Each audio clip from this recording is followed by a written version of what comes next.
Welcome to the Leadership Purpose with Dr. Robin podcast. I'm your host, Robin L. Owens, PhD, and this is where we dive in each week to give advice, tools, and tips for high-achieving, purpose-minded women who've written nonfiction books and want to amplify their message beyond the book. I'm a college professor, and when I'm not doing that, I am speaking, coaching, mentoring, and teaching high-achieving women who have written books how to use their books to make a bigger difference, have more impact, and purpose. Okay, let's dive in. Welcome to another episode of the Leadership Purpose with Dr. Robin podcast. I'm so glad you're here and you take time out of your busy day and schedule to listen into the podcast. I say that all the time and I can't say it enough. I really appreciate you. There's so much you can be doing with your time and energy. So thank you for being here and listening in. And today I'm talking with Howie Zales. Now, let me tell you a little bit about Howie. Howie Zales is an Emmy Award-winning camera operator who turned his passion, which I can't wait to hear more about, who turned his passion for television broadcasting into several business endeavors. Howie created HJZ Productions in 2000 to address the need for professional level sports crewing / staffing in New York. Under his leadership, HJZ Productions grew to a multi-million-dollar nationwide provider of top talent in the broadcasting field. In 2019, Howie and his team founded Viridity Entertainment Services, Inc. And in addition, Howie took his love for television production business and created the TV Sports Course. And it's a hands-on training boot camp for the next generation of television crew professionals. Welcome, Howie Zales. Hi, Robin. Nice to be here. I'm so glad you're here. Now, you heard me read your kind of official introduction bio. Why don't you tell us in your own words more about you and what you do? Yeah, I spent 25 years traveling the world shooting mainly sports and entertainment events. I've done Olympics, Super Bowls, Kentucky Derbies, WrestleManias, just to name a few of the top events. But I've had the good fortune to travel the world and do some of the coolest events on the planet. Yeah, it sounds like it. Sounds like a lot of fun, work and fun. Yes. So tell us how you got started into doing this work.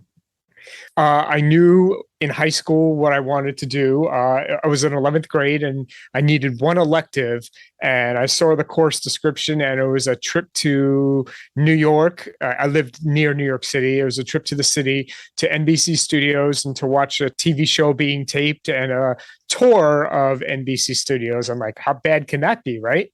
And I just fell in love with TV, taking that class, and I had a passion of baseball and sports. So what better idea than to combine both as a career choice? Yes, I love that. And I mean, you were fortunate that you knew so young and early on and connected right away. Like some of us took, like me, it took years and years and years to kind of stumble upon my passion, or at least try to find it. Yeah, I'm really fascinated by that. So now tell us about this HJZ Productions. Tell us about your company. So I started as a freelance camera operator and doing sports and entertainment events. And one day a friend called who was working at MSNBC at the time, and Imus in the Morning, his radio show, they would broadcast every morning, and once in a while they would take the show on the road. So my friend Brian called and said, hey, are you available to do camera when we take Imus? I think they were going to the Mohegan Sun in Connecticut with his radio show. And I said, sure. And he said, by the way, do you have any friends? I need 2 more camera people, an audio person. And I said, yeah, I can find you some people. And he said, can you send me one invoice for everybody? You pay them and, we'll make it'll be very easy. And I said, sure. And I was like, there's got to be a business behind this. And so my HJZ Production was born, and we started really small with a few events in the New York metropolitan area, and we kind of grew nationwide. That's amazing. You said that so casually. We kind of grew nationwide. I'm sure you learned lots of lessons along the way, and that it didn't just happen so easily to No. grow nationwide, which is what I want to hear more about. So many of the listeners are authors of books who want to build a business around their book. And I think business principles, they're transferable depending. It doesn't really necessarily depend on what you're doing. You can transfer those same principles across businesses. And for you, I'm really struck by a couple things. Passion, like you knew it early and you followed your passion and it led you. And also you created more than one business venture. So I'm guessing you've learned a lot. I fail forward, right? You make a mistake and you learn from that mistake. And I always found that I tried to do, when I hired someone to take a responsibility away from me, we grew. And we're still a small company, but the more I stay in, and I learned this from a business coach, the more I stay in my lane, in the 3 to 5% that I know best, the better we are. Yeah. The better we are. So you stay in your own zone of genius. Yes. Yeah. Perfect. Exactly. I love that. I love that. And that idea of getting people to help. Now, when you first started, that was one kind of, it sounds like a valuable lesson, getting support for the things that were outside of your zone of genius. What's something else you would say really helped you? Because we talked about you moving nationwide. And like I say, I know that didn't just happen so easily. Yeah. Yeah. I didn't think of myself as a salesperson, although it's in my family.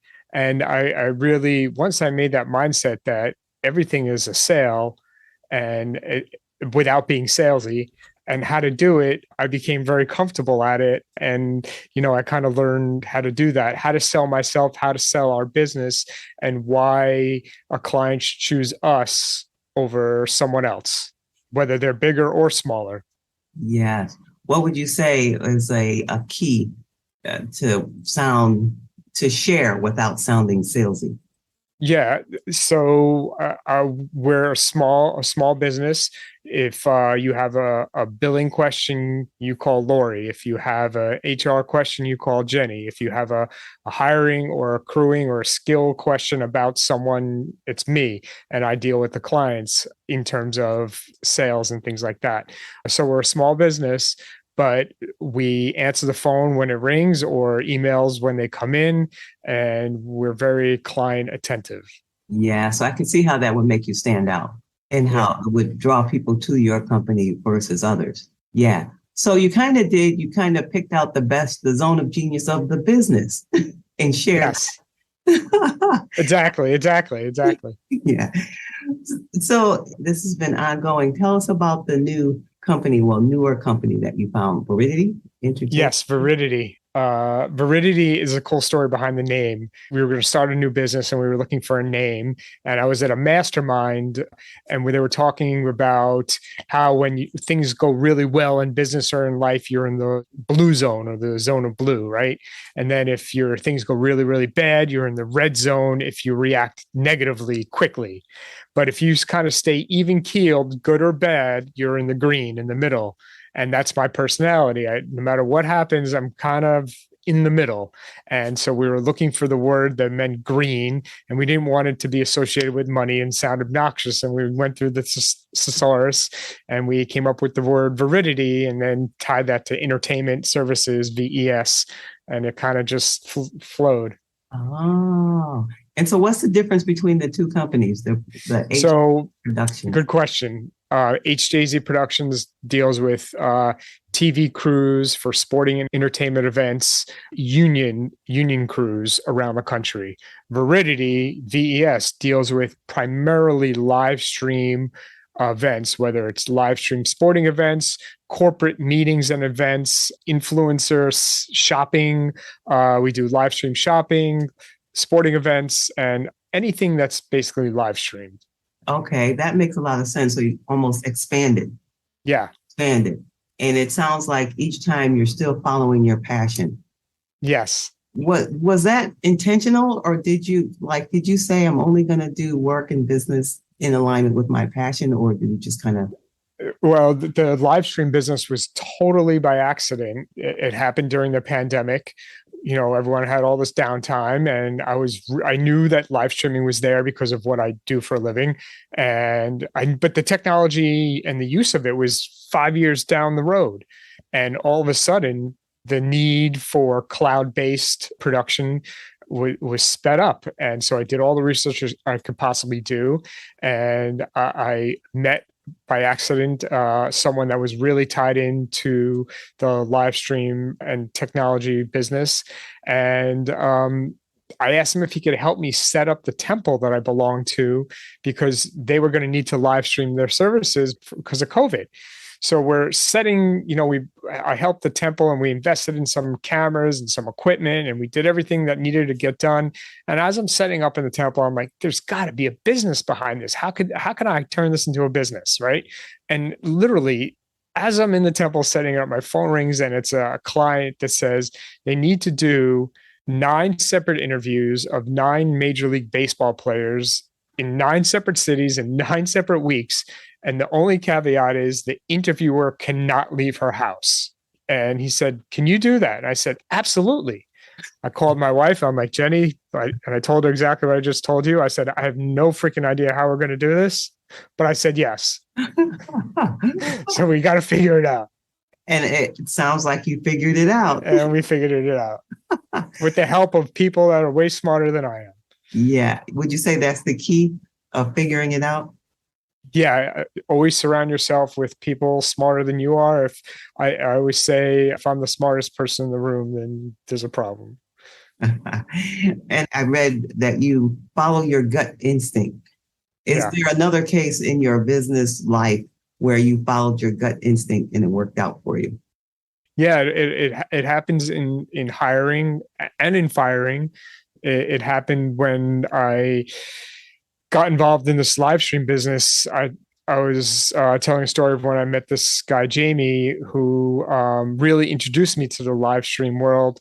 Our company, HJZ Productions, was tasked with putting together the entire crew for the West Point graduation of the cadets in 2020, because the parents couldn't even go to the graduation.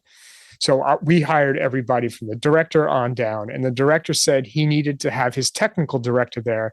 And I kind of put up a little bit of a fight and said, well, I have plenty of my own people that are sitting home for the last 3 months. And he said, I got to have my guy. Something in my gut said, you know what? Stop.